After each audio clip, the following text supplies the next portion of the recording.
삶에서 꽃피울 신앙 시리즈를 우리가 계속 살펴가면서 과연 우리 인생에서 우리의 삶에서 꽃피우는 신앙은 어떤 것인가, 야고보서는 그러한 내용들을 우리에게 잘 말해주고 있습니다. 한마디로 말하면 그리스도인답게 살아라 라는 것입니다. 아멘이십니까? 삶에서 꽃이 피울 신앙은 어떤 신앙인가? 그리스도인답게 살아가는 것, 예수님 믿는 사람답게 사는 것, 말씀대로 사는 것, 이것이 우리의 삶에서 꽃피울 신앙입니다. 우리가 계속해서 그런 말씀을 살펴왔는데, 그래서 오늘 이제 15번째 시간은 우리가 그런 삶에서 꽃피울, 더 아름답게 꽃피울 신앙을 유지하기 위해서는 우리가 더 큰 은혜를 사모해야 된다라고 그렇게 이제 오늘 제목을 붙여 보았습니다. 자, 함께 다 함께 읽어볼까요? 시작. 더 큰 은혜를 사모하는 삶. 한 번 더요. 시작. 더 큰 은혜를 사모하는 삶. 여러분, 은혜를 사모하시되 더 큰 은혜를 사모하시길 바랍니다. 세상의 욕망과 물질과 명예와 권력을 사모하는 우리의 삶이 아니라 하늘의 하나님의 그 영광을, 하늘의 그 은혜를 더 크게 사모하는, 여러분, 그것은 비만에 걸리지 않습니다.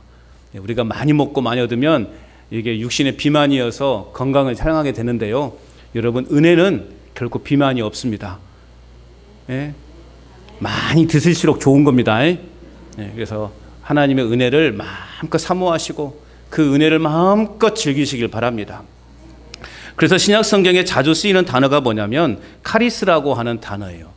이 카리스라고 하는 단어의 뜻은 뭐냐? 한마디로 말하면 은혜입니다. 은혜, 아름다움, 행복, 최상의 것이라는 것을 담고 있는데, 가장 대표적인 단어의 뜻은 은혜라는 것이죠. 이 은혜라는 말은 어떤 의미인가? 우리에게 자격을 따지지도 묻지도 아니하시고 베풀어 주시는 하나님의 은혜를 말하는 것입니다. 뭐 조건을 따지는 것이 아니에요. 우리 상황을 살펴보는 것이 아니에요. 여러분, 우리가 우리의 삶을 낱낱이 이렇게 비춰본다 그러면 과연 은혜 받을 자가, 구원받을 자가 있을까? 구원받을 자가 몇 명이나 될까? 하나님은 우리의 삶을 따지지도 않고 묻지도 않으시고 그냥 은혜를 부어주셨어요. 아멘. 그래서 이제 우리는 어떻게 하면 되는 거예요? 그 은혜를 받기만 하면 돼요. 더 나가서 누리기만 하면 된단 말이에요. 그런데 어리석은 우리 인간이 그 은혜를 누리지 못하죠. 자꾸 다른 데서 만족을 찾으려고 그러고 다른 헛된 것을 구하려고 그러고, 아무리 여러분 붙잡아 보세요. 그것이 내 손아귀에 영원히 남아있는가? 해변가에 가가지고 여러분 모래를 한 움큼 움켜줘 보십시오. 그 모래가 내 손에 한 움큼 남아있는가? 어느새 싹 빠져나가 버려요. 세상의 물질과 세상의 권력과 명예가 그런 거예요. 여러분, 그런 것에 우리의 목숨을, 우리의 삶을, 우리 인생을 투자할 것이 아니라 하늘의 지혜를 얻기를, 또 하나님의 은혜를 누리는데 우리의 인생을 그렇게 한번 쏟아볼 수 있기를 바랍니다. 오늘 우리가 누리고 있는 구원도 하나님이 값없이 주신 은혜라는 말입니다. 이러한 은혜가 우리의 삶에 넘치게 될 때 우리의 삶의 모든 것이 잘 돌아가게 되어 있다라는 것입니다. 그래서 삶의 모든 것을 다 갖추었다 할지라도 여러분, 은혜가 없으면 그 모든 것이 다 무용지물이 되고 맙니다. 그래서 은혜란 뭐냐? 어떤 사람은 그렇게 이야기하더라고요. 자동차의 기름과 같다. 몇 억짜리 자동차를 가지고 있다 할지라도 그 자동차 안에 기름이 없으면 그 자동차 쓸모가 있습니까? 차라리 자전거가 낫지. 자전거가 낫죠. 몇 억짜리 그 멋있는 차가 있으면 뭐합니까? 기름이 없으면 아무짝에 쓸모가 없는 거죠. 자전거는, 저 어저께 자전거가 당첨이 됐어요. 내 인생에 처음으로 그 백중날 여러분 윷놀이 때 자전거가 이렇게 제가 됐거든요. 남일이라고 좋아하지도 않네요. 여러분들은 배가 아프십니까? 저희가 맨날 샤프란 화장지 그런 것만 되더만요. 저는 자전거가 됐다니까요. 차라리 자전거가 낫지. 자전거는 박수치라는 게 아니라, 그런 의미가 아니라, 몇 억짜리 그 자동차가 있으면 뭐예요? 기름이 없으면 아무짝에 쓸모가 없지. 차라리 자전거 두 발로 걸려서 언제든지 갈 수 있는 거 아닙니까? 그래서 은혜가 없으면 우리 삶에 아무것도 자기 쓸모가 없다라는 거예요. 그걸 말하려고 하는 거예요. 그런데 이러한 은혜를 누리기 위해서는 조건이 있어요. 지난주에 우리가 4절에서 살펴봤던 것처럼 세상과 벗하지 않는 삶, 세상과 벗하지 않아야 되는 거예요. 오직 하나님과 하나님과의 친밀한 관계가 유지될 때 우리는 이러한 은혜를 누릴 수 있다라는 것입니다. 왜냐하면 세상과 벗하는 자는 성경에서 말씀하고 있어요. 하나님과 원수되는 것이기 때문에 그 은혜를 누릴 수 없다. 그렇게 성경은 말하고 있는 것입니다. 자, 그렇다면 우리가 하나님이 우리를 얼마나 사랑하실까? 하나님이 우리를 사랑하신다라고 말씀하고 있어요. 우리에게 은혜를 주신다라고 말씀하고 있어요. 그러면 하나님의 그 사랑과 은혜의 범위는 어느 정도인가? 자, 5절 말씀 우리 같이 읽어볼까요? 5절 시작. 너희는 하나님이 우리 속에 거하게 하신 성령이 시기하시기까지 사모한다 하신 말씀을 헛된 줄로 생각하느냐. 자, 이 5절의 말씀에 대해서 많은 학자들이 참 난해한 구절이다라고 그렇게 말해요. 그렇습니다. 이제 자세히 보면 참 이 말씀이 어떤 의미인가를 이렇게 살펴보는 것이 참 단어 하나하나가 또 이 주어가 누구냐에 따라서 또 단어의 해석이 다르기 때문에 많은 학자들이 5절을 난해 구절이다 그렇게들 이야기하는데요. 한마디로 말하면 그거예요. 하나님이 우리 안에 거하게 하신 성령이 시기하시기까지 우리를 사모하신대요. 이 사모한다는 말은 갈망한다라는 뜻도 있어요. 하나님이 우리를 그렇게 갈망한다라는 거예요. 그래서 성경의 구약에 보면 흔히 하나님을 어떤 하나님으로 표현하고 있냐면 질투하시는 하나님이라고 표현하고 있어요. 여러분, 이 질투하시는 하나님은요, 이 단어 자체가 우리에겐 큰 은혜예요. 여러분, 왜 질투하죠? 왜 질투합니까? 내가 저 사람에 대해서 관심이 있으니까. 내가 저 사람에 대해서 관심이 있기 때문에 우리는 질투하는 거예요. 아니, 나를 더 좋아해야 되는데 나보다 다른 사람을 더 막 좋아하고 그러는 것들. 그럼 괜히 막 질투가 생겨요. 그건 뭐예요? 내 관심이 있다라는 거예요. 하나님이 우리를 향해서 질투하신다라고 하는 의미는 뭐냐? 그만큼 하나님이 우리를 향해 뭐하고 계시다? 관심을 갖고 계시다라는 거예요. 이거보다 더 큰 은혜가 어디 있냐고요. 예? 옆에 사람이 나에게 관심을 좀 덜 가져도 서운하고 그러는데 하나님이, 천지를 지으신 하나님이, 모든 만물을 창조하시고 모든 주권자 되신 하나님이 우리를 향해서 관심을 갖고 계시대요. 놀라지도 않으시네. 그러니까 질투하시는 하나님이라고 하는 그 뜻은요, 굉장히 우리에게는 은혜가 돼요. 어떻게 보면 때로는 좀 귀찮을 수도 있고 삶에 제약이 있기 때문에 뭔가 좀 불편할 수도 있어요. 그러나 여러분, 궁극적으로 질투하시는 하나님이라고 하는 단어의 속에는 하나님이 우리를 얼마나 사랑하시는가, 하나님이 우리를 향해서 얼마나 관심 갖고 계시는가, 오죽하시면 갈망한다, 사모한다, 이렇게 표현하고 있지 않습니까? 비록 하나님의 피조물인 우리가 신실하지 못하고 또 때로는 세상과 벗하고 그렇게 살아가고 있는 우리의 삶이지만 성령 하나님은 시기하시기까지 우리를 그리워하시고 우리를 갈망하고 있다라고 말씀하고 있는 겁니다. 자, 이 본문을 이제 호세아 선지자의 비유를 들어서 또 설명하는 그러한 또 학자들도 있어요. 무슨 말이냐? 호세아가 어떤 사람입니까? 호세아 선지자가 아무짝에도 쓸모없고 거들떠보지 않는, 그 쉽게 말하면 몸 파는 여인, 그 고멜을 하나님의 명령에 순종해서 아내로 삼지 않습니까? 그러면 그 고멜의 입장에서는 자신을 아무 세상 사람들이 아무도 나를 알아주지 않고 나에게 오히려 손가락질하고 돌 던지는 그러한 인생이었는데 저 인간이 나를 아내로 맞아들였단 말이에요. 그럼 어떻게 살아야 돼요? 잘 살아야 되겠죠. 은혜를 생각하면 살아야 되겠죠. 그런데 이 여자가 또 집을 나가버리네. 집을 나가가지고요, 또 다른 남자랑 살고 있어요. 여러분이 호세아 입장이라면 어떻게 하겠습니까? 확시 그냥 찾아가지고, 예? 확시 그냥 좀, 예? 그렇지 하지 않겠어요? 막 어디 가정법원에 고발을 하다든가 막 그러지 않겠습니까? 지금은 이제 간통죄라는 게 없어졌지만 그러지 않겠어요? 그런데 이 호세아는 또 어떻습니까? 그럼에도 불구하고 그 여인을 다시, 그 여인을 향한 질투하고 분노하여 다시금 그 여인을 찾아오는 거예요.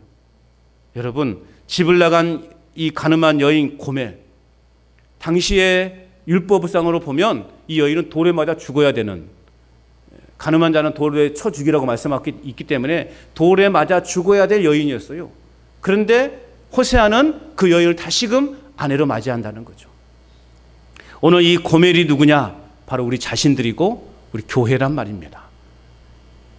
영원히 멸망받을 수밖에 없는, 영원히 죽을 수밖에 없는 우리였습니다. 그러나 하나님은 우리에 대한 그 질투심, 그 간절함, 그 사모함, 그 갈망, 그것 때문에 다시 우리를 살리기로 작정하신 거죠. 그래서 예수님을 통해서 우리를 구원하셨다라는 거예요.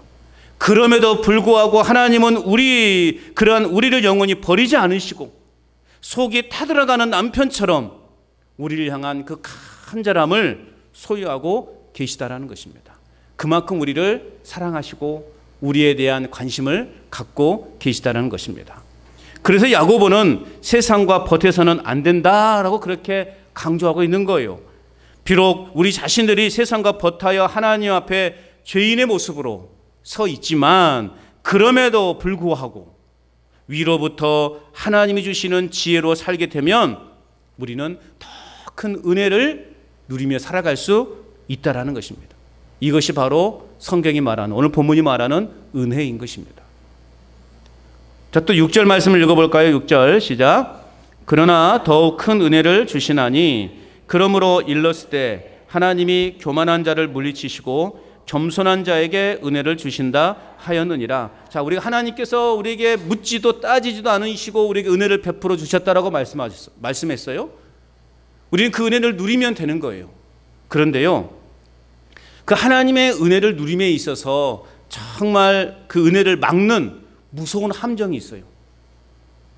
우리는 그 함정에 빠지지 않도록 늘 긴장해야 돼요. 그 함정에 빠지지 않도록 우리는 정신을 바짝 차려야 돼요. 여러분, 함정은 뭡니까? 이렇게 길에 웅덩이를 파놓고 다 덮어놓잖아요. 그걸 분별하지 못하면 우리는 함정에 빠져서 목숨을 잃을 수 있단 말이죠. 자, 그렇다면 그 은혜를 막는 함정이 뭐냐? 오늘 성경에 보니까 교만이다 그렇게 말하고 있어요.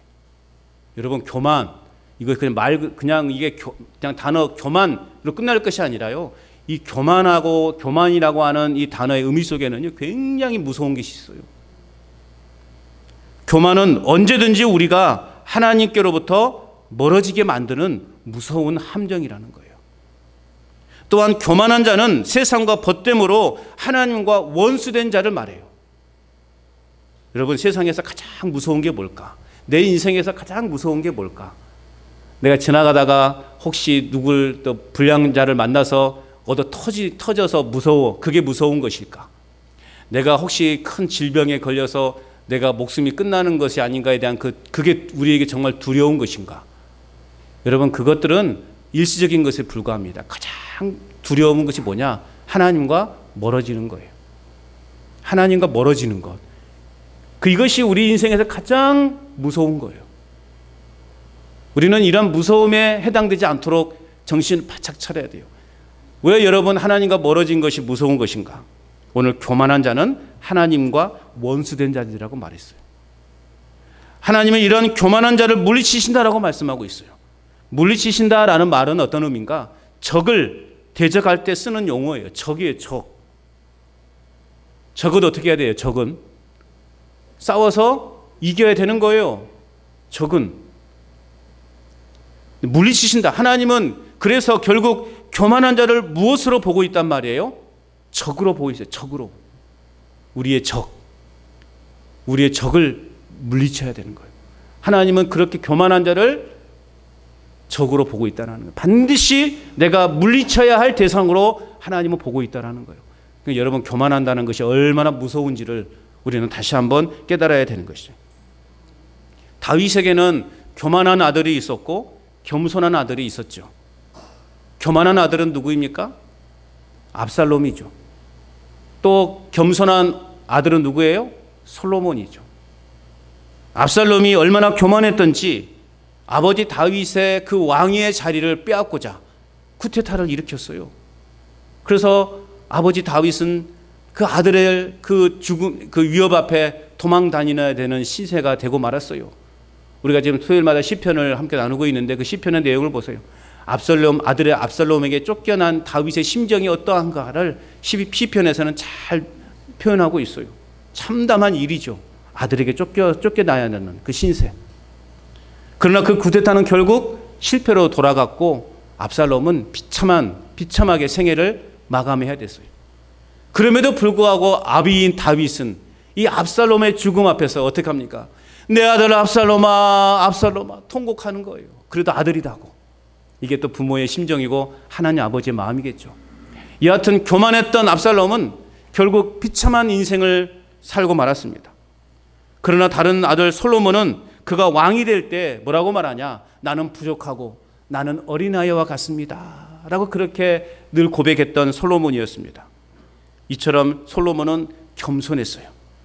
하나님은 교만한 압살롬을 물리치시고 겸손한 솔로몬에게는 큰 은혜를 주셨고 그 솔로몬을 크게 사용하신 것을 볼 수 있습니다. 또한 이스라엘의 초대왕 사울 왕은요, 총명하고 통치력이 있었고 지혜도 두루 갖춘 참으로 멋진 왕이었어요. 여러분, 사울 왕도요, 외모가요 굉장히 좋았어요. 잘생겼단 말이에요. 풍채도 좋았고 지혜로웠고 아주 총명했단 말이에요. 그런데 그의 지위가 높아지면서부터 이 사울은 교만해지기 시작했습니다. 급기야는 하나님이 교만해진 이 사울을 왕으로 세운 것을 내가 후회한다. 그렇게 말할 정도로 사울 왕은요, 교만하게 되었어요. 사울이 하나님을 버리자 하나님도 사울을 버렸습니다. 그리고 왕의 자리에서 떨어지게 했습니다. 교만은 이처럼 무서운 거예요. 교만하지 말아야 됩니다. 세상의 지혜는 우리를 교만하게 하지만 하늘의 지혜는 우리에게 하나님의 은혜를 깨닫게 합니다. 그렇기 때문에 우리로 하여금 겸손하게 하는 거예요. 하늘의 지혜, 하나님의 말씀을 늘 듣기 때문에 겸손할 수밖에 없어요. 그런데요, 내가 좀 은혜를 받고 또 내가 다른 사람보다 특별한 은사를 부여받으면요, 여러분 목소리부터 달라집니다. 조금 어떤 은사를 이렇게 하는 그러한 사역을 하는 그런 분들을 보면요, 말이 달라져. 목소리가 마치 무당이 점쟁이들이 막 반말하잖아요. 여러분들은 안 가보셔서 모르시는구나. 그렇죠. 그런데 안 가보시죠? 예. 내가 1월 1일 날 볼 거야. 여러분 어디 가는가? 12월 말일 날 또 볼 거야. 어디 가는가? 여러분 그런 자들은 보면 막 말을 함부로 해. 그런데 마찬가지로 그래요. 지금이야 막 그런 거 많이 없어졌지만 좀 은사 사역을 하시는 분들 보면 말을 함부로 해요. 내가 너보다 다르다라는 거죠. 내가 너보다 좀 월등하다라는 거예요. 저도 보니까요, 전도사 때의 목소리하고 목사 때 목소리가 달라요. 저도요 많이 연습했거든요. 할렐루야, 살아계신 하나님은 영원히 살아계신 하나님이십니다. 그렇게 연습을 했는데요, 안 어울리더라고요. 그래가지고 그냥 옛날로 돌아갔어요. 전도사 때 제 목소리와 또 목사 때 제 목소리, 또 제 행동이 다르더라는 거예요. 또 안수 집사 때와 장로가 되었을 때의 목소리와 행동이 또 달라지더라는 거예요. 평신도 때와 권사가 되었을 때의 또 목소리와 행동이 달라지더라는 거예요. 우리 집사님 기도할 때처럼 곡식이 익어가면 익어갈수록 고개를 숙인 것처럼 하나님의 은혜를 받으면 받을수록 더 낮아져야 되고 더 겸손해야 되는 거예요. 여러분 교만의 함정에 빠지지 않기를 바랍니다. 그래서 하나님의 은총을 충만히 받은 사람일수록 더욱 겸손해지는 거예요. 왜 그런가? 하늘의 지혜는 겸손한 자가 되어서 성령의 소리에 귀를 기울이게 하기 때문에 겸손해질 수밖에 없는 거예요. 내가 하나님의 은혜를 받았다고 해서 내가 다른 사람보다 특별한 은사를 행한다고 해서 이렇게 말을 막 함부로 하거나 행동이 달라진다면 그건 다 잘못된 은혜를 받은 거예요. 여러분, 이게 하나님의 뜻인지 아니면 하나님 뜻이 아닌지를 잘 분별해야 돼요. 그래서 우리는 기도만 해서는 안 되는 거예요. 기도와 함께 말씀이 같이 병행되어야 돼요. 기도하면서 어떤 내가 은사를 받았다고 했는데 그게 마치 하나님이 주신 것처럼 막 그냥 나는 다른 사람이야 한데요, 따지고 보면 마귀가 주는 것일 수 있거든요.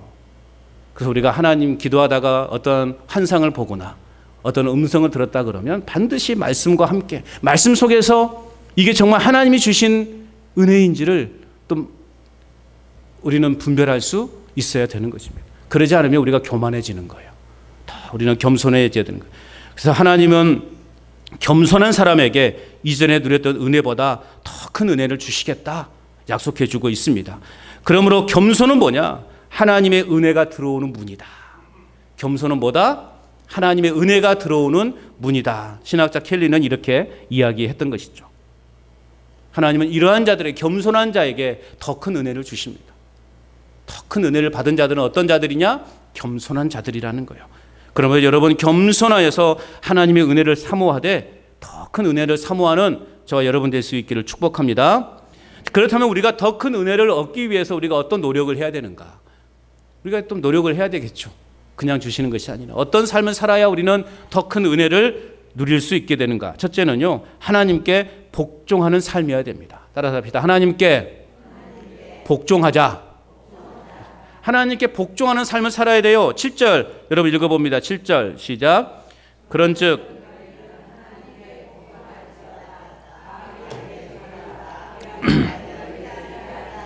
자, 오늘 말씀해 보니까 너희는 하나님께 뭐하라? 복종할지어다 말씀하고 있습니다. 성령의 역사를 보면, 성경의 역사를 보면 하나님께 순종함으로 승리의 역사를 경험한 그러한 사람들이 있는가 하면 동시에 하나님께 불순종하여서 심판을 받은 사람들의 역사도 성경에는 기록되어져 있습니다. 하나님께 순종하고 복종한다는 것은 결국 뭐냐? 자기를 부정하는 거예요. 자기를 부정하고 하나님을 삶의 주인으로 인정하는 것, 이것이 하나님께 복종하는 거예요. 결국 내 삶의 주도권을 누구에게 넘겨드리는 거예요? 하나님께 넘겨드리는 거. 내 자신의 뜻대로 살던 삶을 청산하고 하나님의 법에 순종하는 삶으로 전환하는 것, 이것이 바로 복종하는 삶이라는 거예요. 즉 무슨 말이냐? 한마디로 말하면 주인의 명령에 신속하게 움직이기 위해서 항상 대기하는 존재, 이것이 복종하는 삶이에요. 하나님이 언제 어느 때라도 명령하시더라도 나는 곧바로 그 명령에 따르겠습니다 라고 하는 거예요. 군대 보면 5분 대기조라고 있죠. 5분 대기조 들어보셨어요? 5분 대기조. 어떤 명령이 떨어지면 5분 만에 모든 걸 갖추고 연병장에 나가서 훈련을 해야 되는 거예요. 명령에 따라야 되는 거예요. 그래서 이 5분 대기조들은 훈련이 있게 되면 군화도 벗지 않고 잠을 자죠. 또 모든 장비를 다 갖춰놓고 잠을 자야 돼요. 그래서 한밤중에 새벽에라도 명령이 떨어지면 5분 안에 모든 걸 챙겨서 가야 돼요. 이게 복종한다는 의미예요. 금방이라도 주인의 뜻을 따르려고 하는 종의 마음의 자세, 이게 바로 복종한다는 거예요. 그럴 때 우리는 그 큰 은혜를 경험할 수 있게 되는 것입니다. 지금 당장은 이해가 되지 않지만, 지금 당장은 납득할 수 없지만 더 나은 길로 인도해 주실 것을 믿고 따르는 것, 이것이 바로 복종이라는 거예요. 여러분, 지난번에 제가 여러분에게 질문했을 때 제가 농사를 잘 짓게 보입니까? 못 짓게 보입니까? 하니까 0.1초 망설임 없이 못해요! 라고 하시더만요. 와, 내가 놀랐습니다. 그래서 다음 대사를 제가 잊어버렸어요. 저는 농사에 대해서 물론 조금은 아는 건 있지만 여러분이 말한 대로 저는 농사를 못합니다. 그런데 제가 여러분 이제 밭에 가가지고 아이고 집사님 이건 이렇게 심으면 안 돼, 이렇게 심어야 돼 말하면 여러분 어떻게 하겠어요? 저리 가시오, 저리 가. 귀찮게 하지 말고. 그러지 않겠어요? 제 말 듣겠어요? 여러분들은 농사에 대한 베테랑들이시잖아요. 그죠? 저는 농사에 잘 몰라요. 그냥 제가 가가지고 아니 그것은 이렇게 심으면 안 된다고요, 배추는 이렇게 심으면 안 된다고요 제가 말하면 아이고 저리 가시라고, 가서 성경책이나 보고 계시라고 그렇게 하지 않겠어요 여러분들? 제가 말하면 여러분 안 듣죠. 근데 여러분 그런 이야기가 성경에 있죠. 베드로는 갈릴리 바다에서 잔뼈가 굵은 베테랑급 어부였습니다. 어부로서는 아주 탁월한 그러한 경험과 실력을 가지고 있었던 사람이었죠. 그런데 어느 날 밤을 새워서 그물을 던지고 고기를 잡아봤는데요, 한 마리도 잡지 못했어요. 그래서 실망한 그 마음을 가지고 그물을 이제 또 내일 또 나가야 되니까 그물을 깁고 있는데 어느 그냥 빼빼하고 못생긴 사람이 오더니 바다 한가운데 가서 그물을 던지라 그러는 거예요. 여러분, 예수님의 직업은 뭐였어요? 목수의 아들 아닙니까? 목수의 아들. 고기 잡는 것과는 아무런 상관이 없는 분이었어요. 그런데 그분이 와가지고 베드로에게 그 고기 업으로서 잔뼈가 굵은 또 이 베테랑인 이 베드로에게 그물을 가지고 바다 가운데 가서 던져라. 그렇게 말씀하시니 베드로의 입장에서는 얼마나 자존심 상했겠어요. 그렇지 않아도 밤새 한 마리도 이런 일이 없었는데 한 마리도 고기 못 잡아가지고 지금 내가 마음이 지금 막 화가 지금 나와 있는데 이상한 사람이 와갖고 다시 배 끌고 나가라고 하니 열받겠어요? 안 받겠어요? 받죠. 예. 그렇죠. 그래요. 그러는 거예요. 지금은 여러 상황으로 봐나 지금은 그물 내릴 시간이 아니란 말이죠. 어차피 그물 던져봤자 지금은 고기가 없는 잡히지 않은 시간이란 말이죠. 베드로의 입장에서는 이해가 되지 않았어요. 업으로서 잔뼈가 굵은 베드로의 입장에서는 이해가 되지 않았어요. 그러나 베드로는 자신의 생각과 판단으로 이해가 되지 않았지만 그러나 선생님 말씀에 의지하여 그물을 내리겠습니다. 말씀에 의지하여 내가 그물을 내리겠습니다. 하고 베드로는 주의 말씀에 순종하고 그물을 내렸어요. 그런데 어떤 일이 벌어졌어요? 전혀 상상할 수 없는 일이 벌어졌죠. 얼마나 고기를 많이 잡았던지 혼자 그물을 끌어올릴 수가 없어서 친구들을 불러와가지고 그물을 끌어올릴 정도의 많은 고기를 잡게 되었단 말입니다. 여러분, 복종이라고 하는 것은 하나님의 뜻에 내 자신을 굴복시키되 소극적인 자세가 아니라 아니 좀 생각해 보고요. 아니 좀 이것 좀 계산해 보고요. 그게 아니라 적극적으로 순종하는 것을 말하는 거예요. 여러분, 이러한 복종의 자세가 되어 있습니까? 이러한 복종의 삶을 살아가는 것이 결국 오늘 우리가 읽었던 이 7절의 말씀처럼 마귀를 대적하는 것이다. 오늘 말씀하고 있는 거예요. 적극적으로 하나님 말씀에 복종하는 것. 마귀는 늘 우리에게 우리가 두 마음을 품고 살아가도록 유혹합니다. 여러분, 마귀의 유혹을 잘 분별해야 돼요. 마귀는요, 우리에게 야, 하나님 버려라. 그렇게 말하고 있지 않아요. 마귀는 우리 그렇게 단도직입적으로 우리에게 말하고 있지 않아요. 그렇게 말하면 차라리 쉽죠. 하나님 버리면 안 되는데 우리가 얼마든지 그 마귀에 대항할 수 있어요. 그래서 마귀는 우리를 어떻게 유혹하느냐? 마귀는요, 야, 하나님도 섬기고 세상도 섬겨. 이렇게 유혹하고 있단 말이에요. 그럴싸하지 않습니까? 그렇게 뭐 그 정도면 되겠지? 하나님도 섬기고 세상도 섬기고 이 정도면 뭐 그냥 뭐 내가 열심히 세상 속에 살다가 주일날 한번 교회 와가지고 거룩하게 주여 하면 되지 뭐. 이거 기가 막히단 말이죠. 마귀가요 이렇게 유혹한다는 거예요. 그런데 우리가 하나님께 복종하고 하나님과 관계가 깊어지면 깊어질수록 우리 향한 마귀의 지배력과 영향력은 약화되어 있다는 거예요. 마귀의 유혹은 두 마음을 품게 해요. 그래서 여러분, 우리가 그래서 마귀의 그 유혹을 분별할 줄 알아야 돼요. 우리의 모든 생각과 중심은 오직 하나님께만 집중되어져 있어야 되는 거예요. 하나님과의 친밀한 관계가 유지되어 있어야 되는 거예요. 하나님께 이렇게 말씀하셨다 그러면 그 말씀을 그냥 적극적으로 순종해야 되는 거예요. 복종해야 되는 거예요. 아니 이것 좀 해보고요. 저렇게 해보고요. 아까 제가 5분 대기 좀 말씀을 드렸는데 명령이 딱 떨어졌는데 소대장님 잠깐만요. 저 이거 군화 줄 좀 매고요. 그러면 그날 죽는 거예요. 변명의 여지가 없는 거예요. 적극 그냥 안 묶였으면 안 묶인 상태로 그냥 뛰쳐나가야 되는 거예요. 여러분, 우리가 아니 나 조금 더 내가 좀 마음에 좀 정돈을 하고 하나님께 나가겠습니다. 그게 아니요. 내가 찢긴 그 모습대로 하나님께 나아가는 거예요. 이 복종이에요, 이게. 그러므로 하나님께 온전히 복종하는 삶을 우리는 살아가야 돼요. 그럴 때 마귀의 유혹으로부터 승리할 수 있을 뿐만 아니라 우리는 더 큰 은혜의 복을 우리의 삶 속에서 누릴 수 있게 될 줄로 믿습니다. 또한 더 큰 은혜를 얻기 위해서 우리는 어떤 노력을 해야 되는가? 두 번째는요, 하나님을 가까이 하는 삶을 살아야 됩니다.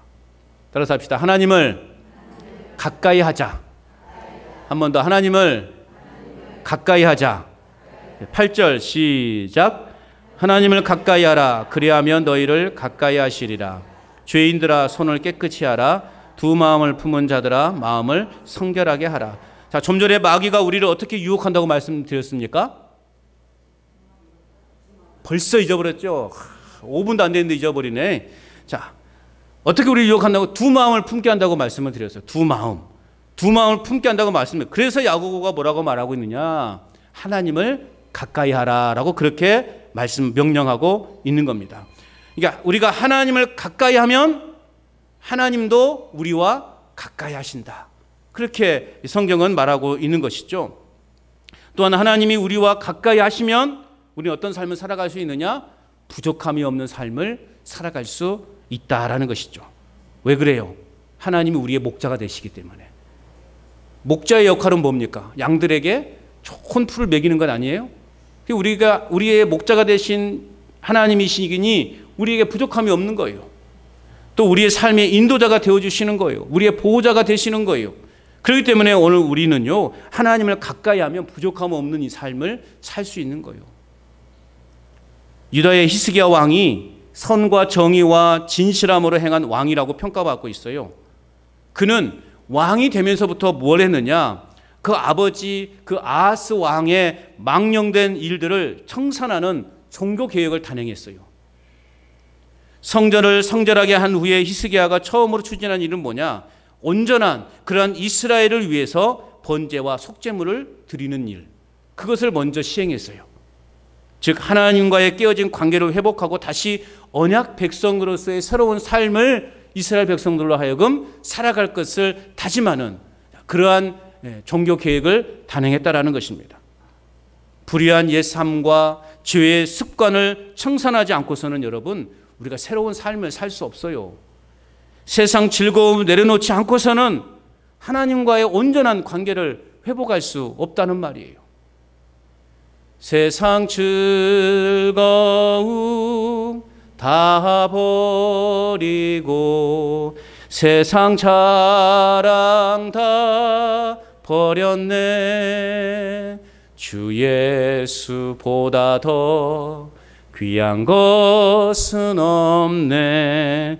예수 밖에는 없네. 할렐루야.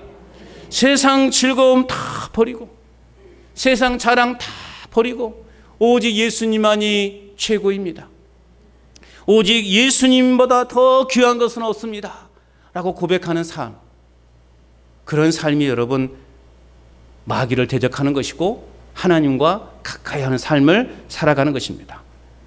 시편 73편에도 보면 하나님을 가까이 함이 내게 복이다 말씀하고 있어요. 복 받기를 원하십니까? 이제 내가 무슨 말 할지 아니까 아멘 소리가 적어지는 거예요. 그죠? 솔직히 말해보세요. 그죠? 네. 이제 내가 저 목사가 또 뭔 말 할지 아니까 내가 아멘 안 해야지. 여러분 복 받기를 원하십니까? 그럼 하나님을 가까이 하십시오. 아멘. 뭔 생각하고 있는 거예요 지금? 하나님을 가까이 함이 내게 복이다. 할렐루야. 오늘 우리는 두 마음을 품고 살아왔던 우리의 삶을 청산하고 우리의 삶을 깨끗하게 해서 하나님께 가까이 나아감이 부족함이 없도록 해야 되는 것입니다. 우리 마음을 성결하게 하여 더 큰 은혜의 복을 누리는 저와 여러분 될 수 있기를 축복합니다. 또 더 큰 은혜를 얻기 위해 우리는 어떤 노력을 해야 되는가? 마지막 세 번째는요, 주 앞에 낮추는 삶이어야 됩니다. 따라서 합시다. 주 앞에 낮추는 삶. 복종하고 가까이 하고 낮추는 삶. 자, 9절 같이 읽어봅니다. 9절 시작. 슬퍼하며 애통하며 올지어다. 너희 웃음을 애통으로 너희 즐거움을 근심으로 바꿀지어다. 자, 죄를 짓고도 아무 감각 없는 자가 되지 말고 하나님 앞에서 슬퍼하면서 회개할 것을 오늘 9절은 말씀하고 있습니다. 그래서 바른 회개란 뭐냐? 바른 회개라는 것은 지은 죄를 자복하고 울며 애통하면서 하나님께로 돌아가는 것, 이것이요 바른 회개라는 것입니다. 그런데 오늘 이 구절 말씀을 가만히 보면 우리 믿는 사람들은 기쁘게 살 것을 포기하라 라는 것처럼 느껴져요. 여러분, 그런데요, 여러분, 우리 믿는 사람들은요 기쁘게 살아야 되거든요. 그럼 그 기쁨이 어디서 오는가? 우리 안에 있는 죄를 회개하고 하나님 앞에 정결함으로 인정받은 그 삶 속에서 우리는 진정한 기쁨과 만족을 누릴 수 있게 되는 것이죠. 결국 이 의미는 우리 믿는 사람들은 기쁘게 살면 안 돼. 늘 울고 늘 질질 짜고 살아야 된다. 그런 의미가 아니라 회개를 촉구하는 용어죠. 왜요? 심판이 다가오고 있으니 애통하고 회개하라는 거예요. 세상에 벗된 상태의 그 웃음이 애통으로, 그리고 기쁨을 근심으로 바꾸라라는 거예요. 마지막 때가 다가오고 있으니 하나님 앞에 철저하게 회개함을 통해서 구원받은 백성처럼 하나님의 거룩한 백성답게 살아라라고 하는 그러한 의미입니다. 그렇게 애통한 후에야 우리는 하나님께서 주시는 진정한 은혜와 기쁨 안에서 우리는 살 수 있다라는 것입니다. 내 마음에 뭔가 해결되지 않으면요, 늘 불안해요. 어떤 관계에 있어서, 사람과의 관계에 있어서도 마찬가지 아닙니까? 저 사람과의 관계가 뭔가 막혀 있으면 늘 마음이 뭔가 좀 찝찝하기도 하고 마음 편치 않아요. 그런데 어느 날 기회가 되어서 그 사람과의 관계를 확 풀었다. 그럼 어떻게 되면 얼마나 마음이 편합니까? 하나님과의 관계도 마찬가지예요. 하나님과 가까이 하는 어떤 그 관계에 있어서 뭐 통로가 막혀 있는 것처럼 느껴질 때가 많아요. 우리는 그것을 회개라는 것을 통해서 풀어내야 돼요. 그럴 때 우리에게 진정한 기쁨과 만족을 누릴 수 있다라는 거예요. 이에 대해서 야고보는 다시 한번 강조하고 있죠. 10절 같이 읽습니다. 시작. 주 앞에서 낮추라. 그리하면 주께서 너희를 높이시리라. 이 말은 곧 겸손하라는 말과 같습니다. 겸손. 하나님을 가까이 하라는 말과 같아요. 결국 오늘 이 10절의 말씀은 우리가 그동안 살펴봤던 그 말씀의 종합적이라고, 결론이라고 말할 수 있어요. 주 앞에 낮추는 삶, 겸손, 하나님과 가까이 하는 삶. 이런 삶을 위해서 손을 깨끗하게 하고 마음을 성결해야 한다라고 그렇게 말하고 있습니다. 우리 자신들의 모든 신앙과 삶의 행위는 그래서 어떻게 되는가? 주 앞에서예요. 주 앞에서. 주 앞에서. 늘 우리의 삶은 내가 주님 앞에 서 있다면, 내가 하나님 앞에 지금 서 있다면 그런 자세로 살아가야 되는 거예요. 그래서 종교개혁자 칼빈은 뭐라고 말하고 있어요? 코람데오라는 표현을 늘 가슴팍에 새기고 살았다고 그래요. 코람데오. 코람데오가 무슨 말이에요? 라틴어로 하나님 앞에서라는 뜻이에요. 하나님 앞에서. 그래서 저는 늘 제 이름 앞에 코람데오라는 단어를 쓰게 되는데, 그만큼 하나님 앞에서 내 자신이 어떤 삶이 어떤 모습으로 지금 비춰지고 있는가, 지금 내가 하나님 앞에서 서 있다는 그 의식을 가지고 살아가는 것, 이게 코람데오의 정신이에요. 오늘 우리 예수 믿는 사람들은 늘 이 코람데오라는 정신을 가지고 살아가야 돼요. 하나님 앞에서. 내가 지금 하나님 앞에 서 있다고 생각해 보세요. 그럼 내가 말을 함부로 할 수 있어요? 가끔씩 저도요, 신호를 위반하고 싶을 때가 있어요. 예? 그럼 내가 하나님 앞에 서 있으니까, 서 생각하니까요, 빨간불에 못 지나가겠더라니까요. 그러는 거예요. 저 사람 내가 한 대 확 쥐어박고 싶어요. 그런데 하나님 앞에 서 있다 생각하니까 이 주먹이 쓰담쓰담으로 바뀌어져요. 아이고, 이렇게 바뀌어 가는 거예요. 늘 하나님 앞에 서 있다는 그 정신.